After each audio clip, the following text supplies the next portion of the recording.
Because I believe this is the story of life. I believe it's your story. I believe it's the story of America. I believe it's the story of success. It was a hot August day, and they got thirsty. Bernard Haygood was driving, Jimmy Glenn was the passenger. There was an old pump on the well, and he grabbed the handle and he started the pump. How many of you have ever used one of these old-fashioned water pumps? Can I see your hand, please? Okay, well, he had just a pumping away, you know, and after about 3 or 4 minutes, he said, Jimmy, better get that old bucket over there and dip some water out of the creek. We're going to have to prime the pump. How many of you know what I'm talking about when I say you got to prime the pump? Well, for you underprivileged non-pumpers, that just means you got to put something in here before you get something out there.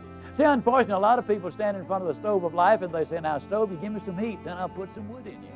That ain't the way it works. You got to put something in before you can get anything out. So many times, you know, the employee goes to the employer and says, give me a raise, then I'll start coming to work on time. Or so many times they will come to him and say, make me the boss. Now, I know I haven't been here very long, don't really deserve to be the boss, but I just function better when I am in charge of things. You reward me now, and then I promise you, I'll learn what this business is all about later on. Reward me now, and I'll produce later. It doesn't work that way. Can't you just see a youngster in school saying, teacher, if I take a failing grade home, my parents are going to skin me alive. Pass me on this quarter, and next time I'll study more than anybody else. Reward me now, I'll produce later. It doesn't work that way. Can't you just see an old farmer standing out in the fields in October and saying, Lord, I know I didn't plant a thing this year, but if you give me a big crop this year, I'll plant more than anybody next year. It ain't that way, folks. You got to put something in before you can expect to get anything out. Well, he's just pumping away. You know, that's hot. It's August. I mean, the question is just how much pumping are you going to do for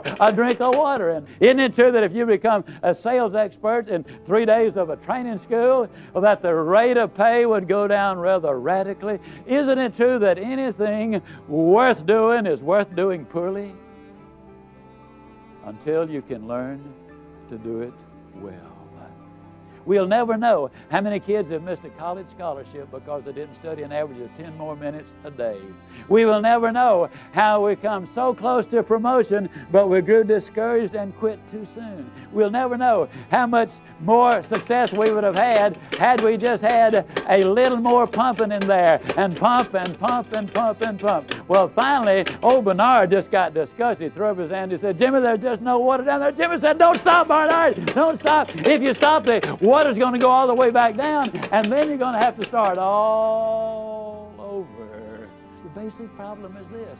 So many times people get involved in something and they'll say, well, I'll give it a try, and if it works out, that'll be good, and if it doesn't work out, I mean, hey, I ain't going to kill myself. You know what I mean, fella?